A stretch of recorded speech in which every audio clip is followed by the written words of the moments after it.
ત્યારે આ વાયરલના જે કેસીસ વધી રહ્યા છે, ઇન્ફ્લુએન્ઝાની જે ચર્ચા થઈ રહી છે, શું છે, શા માટે અત્યારે લોકોને વધારે હોસ્પિટલમાં ભરતી થવાની જરૂર પડી રહી છે, લોકોને કેમ એ બીમારીમાંથી બહાર આવતા વાર લાગી રહી છે, આ તમામ બાબતોને સમજવી છે. આપણી સાથે અત્યારે જોડાઈ ગયા છે ડૉક્ટર જીતેન્દ્ર શાહ, કે જેઓ અમદાવાદ મેડિકલ એસોસિએશનના પ્રમુખ છે. તેમની સાથે વાત કરી. ડૉક્ટર જીતેન્દ્ર, ખાસ તો આપણી પાસેથી એ જાણવું છે કે કેમ આ છેલ્લા 2-3 મહિનામાં આટલા કેસીસ સામે આવવા લાગ્યા છે અને દર્દીઓ જે છે એમને હોસ્પિટલમાં એડમિટ થવાની સંખ્યામાં પણ એટલો વધારો અત્યારે જોવા મળી રહ્યો છે. આપના મતે અત્યારે જે આ વાયરલના જે કેસીસ સામે આવી રહ્યા છે એની પાછળના મુખ્ય કારણો શું માની શકાય?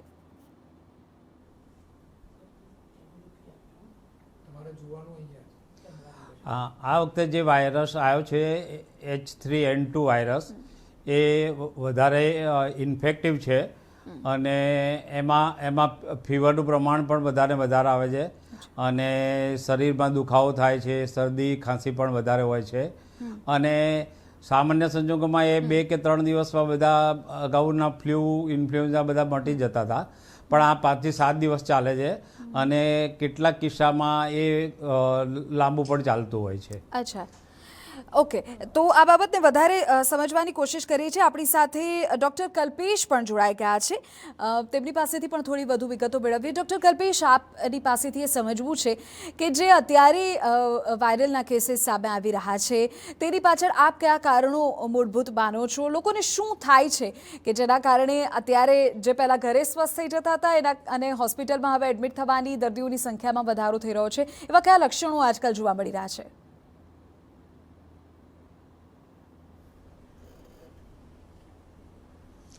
તો અત્યારે જે મોસ્ટ કોમન વાયરસ અમે જોઈ રહ્યા છે એ ઇન્ફ્લુએન્ઝા વાયરસ છે, જેમાં H3N2 વાયરસ વધારે જોવામાં આવી રહ્યું છે. એ યુઝ્યુઅલી મોટાભાગે પેશન્ટ્સમાં છે ને એક સામાન્ય 2-3 દિવસનું તાવ, શરદી, ખાંસી થાય એમાં અને પછી પેશન્ટ રિકવર થઈ જાય. આપણે જે પેશન્ટો જોઈ રહ્યા છે જે હોસ્પિટલમાં એડમિટ થઈ જતા હોય છે કારણ કે એમને તકલીફ વધી જતી હોય છે, એ મોટાભાગે પેશન્ટો જે હોય છે એ લોકોને અંડરલાઇન કોઈ બીજો રોગ હોય, જે ડાયાબિટીસ અનકન્ટ્રોલ્ડ હોય કે બીજો કોઈ કારણથી ઇમ્યુનિટી લોઅર ડાઉન કરવાની દવાઓ લેતા હોય, એવા પેશન્ટોને થોડી તકલીફ પડી શકે છે. એટલે દેટ ઇઝ વાય ગવર્મેન્ટે રિકમેન્ડ કરે છે કે આવા કેસીસમાં, આવા પેશન્ટ્સમાં ખાસ કરીને વેક્સિન લેવી જોઈએ, જે કે આ સ્ટેજ સુધી ઇશ્યુ ના પહોંચે. આ વાયરસ કેવી રીતે ફેલાય છે? કારણ કે એક સાથે ખૂબ કેસીસ પણ સામે આવવા લાગ્યા છે. ડૉક્ટર કમલેશ, કે અચાનક આ કેસીસમાં વધારો થયો, કેવી રીતે ઇન્ફેક્શન લાગે છે લોકોને?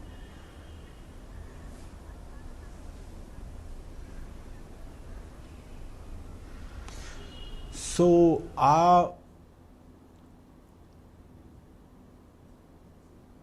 પ્રિડોમિનન્ટ મેથડ જે હોય છે સ્પ્રેડનું, એ ડ્રોપલેટ મેથડ છે આમાં, જે કે કોઈ બી વ્યક્તિના ક્લોઝ કોન્ટેક્ટમાં બીજો વ્યક્તિ આવે તો આ સ્પ્રેડ થઈ શકે.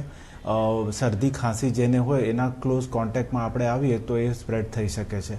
લક્ષણોમાં પ્રિડોમિનન્ટલી એ જ 1-2 દિવસની શરદી હોય, 1-2 દિવસનું તાવ હોય કે ઉધરસ આવી શકે છે પેશન્ટને. ઓકે. ડૉક્ટર જીતેન્દ્ર, તમે H3N2ની વાત કરી. આ વાયરસ, આ જે સબ વેરિયન્ટ છે એના વિશે થોડું વધારે જણાવો. આ વેરિયન્ટ શું છે, કેવી રીતે તેની અસર લોકોને થાય છે, લોકો બીમાર થાય છે અને અન્ય વેરિયન્ટ્સ કરતાં એને કેટલું અલગ ગણી શકાય?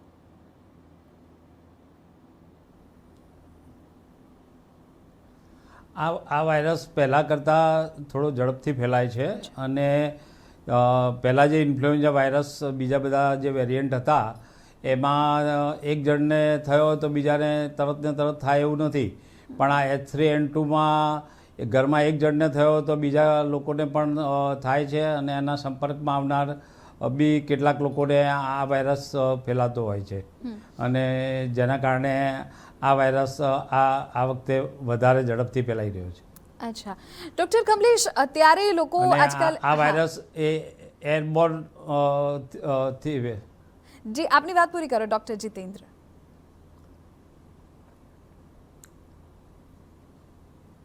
હા, એટલે આ એરબોર્ન વાયરસ છે અને અત્યારે એવું બી જોવા મળ્યું છે કે બાળકોમાં આ વાયરસની ઇફેક્ટ થોડી વધારે થાય છે અને કેટલાક કિસ્સાઓમાં ન્યુમોનાઇટિસ સાથે પણ બાળકો સીધા ડૉક્ટર પાસે જતા હોય છે. અચ્છા, ડૉક્ટર કમલેશ, એ જ મારો સવાલ હતો કે એવા કયા વર્ગને આપણે અલગ તારી શકીએ કે જેમાં આ વાયરસનો ખતરો વધારે રહે છે, કે જેઓને આ લક્ષણોની વધારે અસર જોવા મળે છે?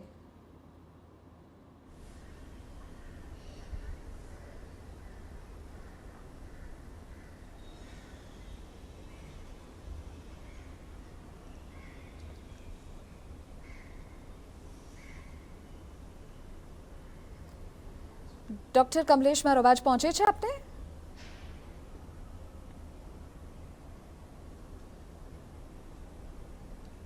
વિધિબેન, તમે મારી જોડે? હું હા, ડૉક્ટર કલ્પેશ છું.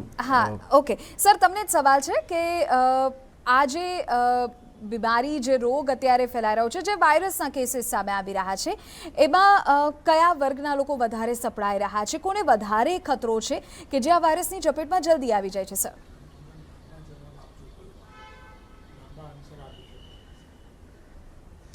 સો આ વાયરસ બી યુઝ્યુઅલી મેજોરિટી પોપ્યુલેશનમાં પ્રોબ્લેમ કરતો નથી, બટ જેવી રીતે તમે પૂછ્યું કયા વર્ગને વધારે ખતરો છે, કોઈ બી પેશન્ટને જેને લાંબા સમયથી કોઈ ફેફસાની બીમારી હોય કે કોઈ કારણસર એ પેશન્ટની ઇમ્યુનિટી ડાઉન રહેતી હોય, વેધર એ કોઈ કેન્સરનો પેશન્ટ છે કે ડાયાલિસિસનું પેશન્ટ છે કે હૃદયરોગનું પેશન્ટ છે, આવા બધા દર્દીઓને આ ઇન્ફેક્શનથી એક સિવિયર નિમોનિયાના ફોર્મમાં રેપિડલી કન્વર્ટ થઈને તકલીફ વધારે થઈ શકે છે.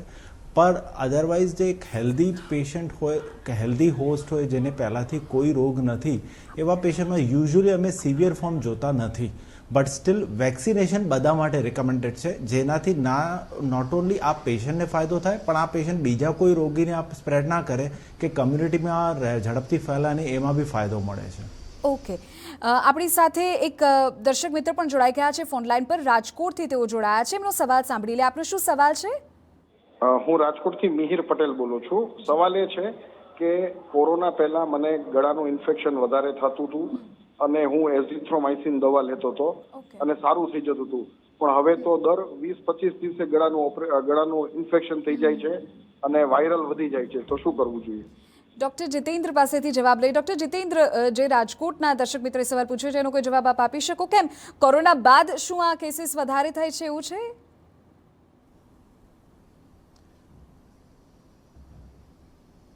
ના, એવું નથી, પણ કોરોનાની જે લોંગ કોવિડ આપણે કહીએ છીએ ને, એમાં લોકોની જે ઇમ્યુનિટીમાં ફેરફાર થયો છે, એમાં ઘણા બધા લોકોને આવી તકલીફ થાય છે. અત્યારે એવું જોવા મળે છે કે આ શરદી ખાંસી જે લોકોને થઈ હોય એ જે પહેલાં 5-7 દિવસમાં મટી જતી હતી, એ ઘણાને 2 અઠવાડિયા 3 અઠવાડિયા સુધી ચાલુ રહેતી હોય છે. આ કોવિડ પછી એક આ સિમ્ટોમ જોવા મળ્યો છે. ઓકે, ડૉક્ટર જીતેન્દ્ર અત્યારે જણાવી રહ્યા છે કે રોગ પ્રતિકારક શક્તિમાં જો ઘટાડો થાય તો ચોક્કસ આવું થાય. ડૉક્ટર કલ્પેશ આપણી સાથે. ડૉક્ટર કલ્પેશ, એ જ આપની પાસેથી જાણવું છે કે શું એવા લોકો પર આવા કોઈ પણ પ્રકારના વાયરલ ઇન્ફેક્શનનો ખતરો વધારે રહેતો હોય છે કે જેઓ અગાઉ કોવિડમાં સપડાઈ ચૂક્યા છે, કે પછી ઓવરઓલ અત્યારે એ પ્રકારનું વાતાવરણ જોવા મળે છે કે જેના કારણે કેસીસમાં ઉત્તરોત્તર વધારો થાય છે? આપ શું માનો છો ડૉક્ટર કલ્પેશ?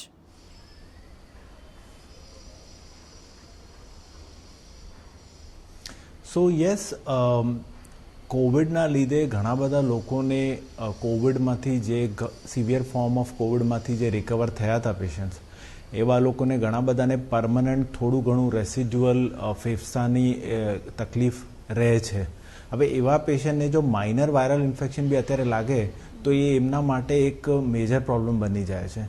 તો યસ, આ કોવિડ પછી વી કેન સે કે કોવિડના લીધે ઇનડાયરેક્ટલી ઘણા બધા લોકોને જે લંગ ડેમેજ થયું હતું, ફેફસાનું ડેમેજ થયું હતું, એ ડેમેજના લીધે કોઈ બી વાયરલ ઇન્ફેક્શન એમને જે કે યુઝ્યુઅલી ઇઝીલી ટ્રીટ થઈ જતા હોય છે, એ ગંભીર અવસ્થામાં લઈ જઈ શકે છે. ઓકે ડૉક્ટર જીતેન્દ્ર, જો આવું થાય છે તો પછી આપણે એની સામે શું રક્ષા કવચ રાખી શકીએ? શું જેમણે વેક્સિન લીધી છે એમને ઓછી અસર થશે એવું માનવાનું, કે પછી દરેક માટે અત્યારની પરિસ્થિતિ સેમ છે એવું માનવું જોઈએ?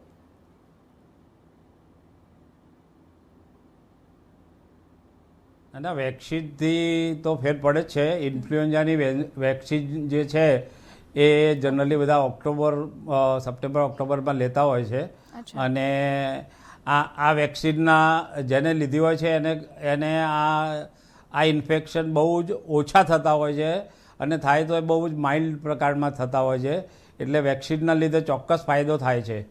ઓકે, એટલે હા, એ જ સ્પષ્ટતા આપણી પાસેથી જોઈએ છે. આપ ઇન્ફ્લુએન્ઝાની વેક્સિનની વાત કરી રહ્યા છો, એ લોકો જે અસર જેમને થઈ છે એ લોકો લઈ શકે કે પછી કેવી રીતે, તમે થોડું દર્શકોને સમજાવશો?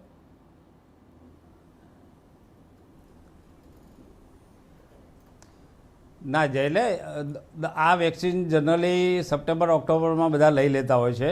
અમારા એસોસિએશનમાં બી ઘણા બધા ડૉક્ટરો આ વેક્સિન લેતા હોય છે, અને સામાન્ય પબ્લિકે પણ જો જેને આ વારંવાર શરદીને એવું બધું થતું હોય એ લોકોએ આ વેક્સિન સપ્ટેમ્બર ઓક્ટોબર મહિનામાં લઈ લેવી જોઈએ. ઓકે, ડૉક્ટર જીતેન્દ્ર, આપણી સાથે પાલનપુરથી એક દર્શક મિત્ર જોડાઈ ગયા છે. એમનો સવાલ લઈ લઈએ, જાણીએ તેઓનો શું પ્રશ્ન છે. આપનો શું પ્રશ્ન છે મિત્ર? જી, હું પાલનપુરથી વાત કરું છું, હિના. હવે મારે 2 વર્ષનું બાળક છે, એને બી આ શરદી ઉધરસ સતત રહે છે. ડોક્ટર તો એવું કહે છે કે આ સામાન્ય છે, તો શું કરવાનું? ડૉક્ટર કલ્પેશ પાસેથી જવાબ લઈએ. ડૉક્ટર કલ્પેશ, આપ શું કહેશો? ઈનાબેન આપણી સાથે જોડાયા ને તેઓ પૂછી રહ્યા છે કે એમના બાળકને પણ 2 વર્ષનું બાળક છે ને, એમને પણ વારંવાર શરદી ઉધરસ આ પ્રકારની પરેશાની રહે જ છે.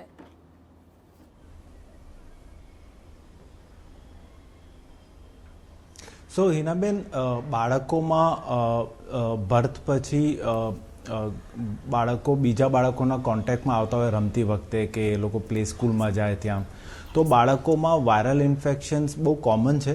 અને ઇન વન વે એ સારા બી છે, કારણ કે એના લીધે નવા વાયરસના સંપર્કમાં બાળક આવે તો બાળકની ઇમ્યુનિટી ડેવલપ થાય અને લાઈફ લોંગ એ ઇમ્યુનિટી રહે બાળકમાં. એટલે દરેક શરદી ખાંસીમાં બાળકને કોઈ બી શરદી ખાંસી થાય તો બીવાની જરૂર નથી. But at the same time બાળકને જ્યારે શરદી ખાંસી થાય તો આપણે વોર્નિંગ સાઇન્સ જોવા જોઈએ કે બાળક પ્લેફુલ રહે, એનર્જીવાળું રહે, બાળકને બહુ હાઈ તાવ ના આવે, એ વોર્નિંગ સાઇન્સ જોઈ લેવા જોઈએ. બટ એ અલાર્મિંગ નથી, કારણ કે બાળકોમાં અપ ટુ 5-6 વર્ષની ઉંમર સુધી તો વારંવાર શરદી ખાંસી કે વાયરલ થવાનું એ એક નોર્મલ વસ્તુ છે. But at the same time yes, બાળકોને બી વેક્સિન રિકમેન્ડેડ છે. ઇન્ફ્લુએન્ઝા વેક્સિન ઇવન બાળકોમાં રિકમેન્ડેડ છે અને આપવી જોઈએ. ઓકે, ખૂબ સરસ જાણકારી મને લાગે છે કે અત્યારે આપણા દર્શક મિત્રોને પણ મળી રહી છે. ડૉક્ટર જીતેન્દ્ર, વારંવાર લોકો એવું કહેતા હોય છે કે આ પ્રકારની જ્યારે બીમારી થાય, શરદી ઉધરસ આ પ્રકારની જો કોઈ તેમને સિમ્ટમ્સ અનુભવાય તો નજીકના કોઈ સ્ટોર પરથી દવા લઈ લીધી, અથવા તો આ તો રેગ્યુલર છે એવું લોકો ગણી લેતા હોય છે. ક્યારે સમજવું કે હવે આ પરિસ્થિતિ થોડી વધારે છે કે પછી તેને ક્યોર કેવી રીતે કરે લોકો?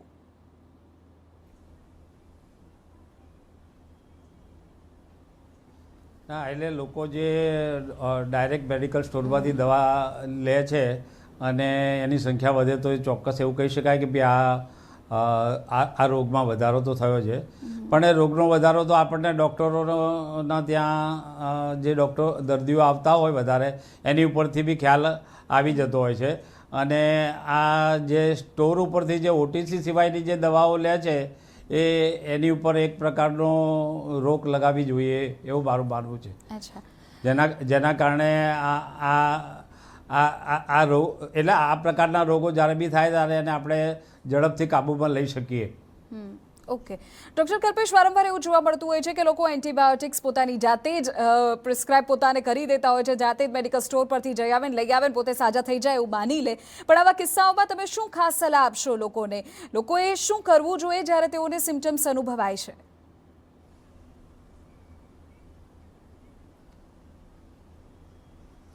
સો પહેલાં તો એક વસ્તુ આઈ થિંક આપણે બધાને સમજવી જરૂરી છે કે ગળામાં દુખાવો થાય ધેટ મીન્સ એન્ટીબાયોટિક લેવા જરૂરી છે એવું નથી. એ ખોટું છે, એ થિંકિંગ જ ખોટી છે.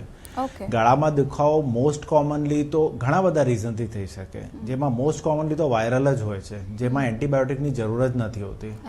અને આપણે એ બી સમજવું જરૂરી છે કે જ્યારે બી આપણે કોઈ એન્ટીબાયોટિક લીધું, એ એન્ટીબાયોટિકથી ફાયદો તો થવાનો છે કે નહીં એ તો ખબર નહીં, કારણ કે આ વાયરલ ઇલનેસ છે. પણ સાઈડ ઇફેક્ટ જરૂર થશે, અને એ પેશન્ટને નહીં થાય તો બી કમ્યુનિટીને જરૂર થશે, કારણ કે એન્ટીબાયોટિક લેવાથી એની અસર ધીમે ધીમે રેઝિસ્ટન્સના લીધે ઓછી થતી જાય છે. એટલે આપણે ઓવર ધી કાઉન્ટર ડાયરેક્ટ જઈને મેડિકલ સ્ટોરથી એન્ટીબાયોટિક લઈ લઈએ એ આઈ થિંક જે રીત છે એ થોડી ખોટી છે. ગવર્મેન્ટ બી એના અગેન્સ્ટ છે, કારણ કે એનાથી ના સિર્ફ એ પેશન્ટને નુકસાન થાય છે પણ બધાને નુકસાન થાય છે, કારણ કે એન્ટીબાયોટિકનું રેઝિસ્ટન્સ વધતું જાય છે એના લીધે, અને આગળ જઈને જ્યારે જરૂર પડશે ત્યારે આ એન્ટીબાયોટિક કામ નહીં કરે. બિલકુલ, ખૂબ સાચી વાત આપ કહી રહ્યા છો. આ બંને તબીબોનો મારી સાથે જોડા બદલ આભાર, કારણ કે મને લાગે છે કે દર્શકોને ખાસ ઘણી માહિતી મળી હશે. અત્યારના જે સમયમાં અત્યારે જે પ્રકારની પરિસ્થિતિ છે અને વાયરલના કેસીસ વધી રહ્યા છે, ત્યારે તબીબો પણ સ્પષ્ટ કહી રહ્યા છે કે ખુદ ડૉક્ટર ન બનીએ, તેમની સલાહ લઈએ અને ડૉક્ટરની સલાહ અનુસાર જ રોગની સામે લડવાની શક્તિ આપણે પણ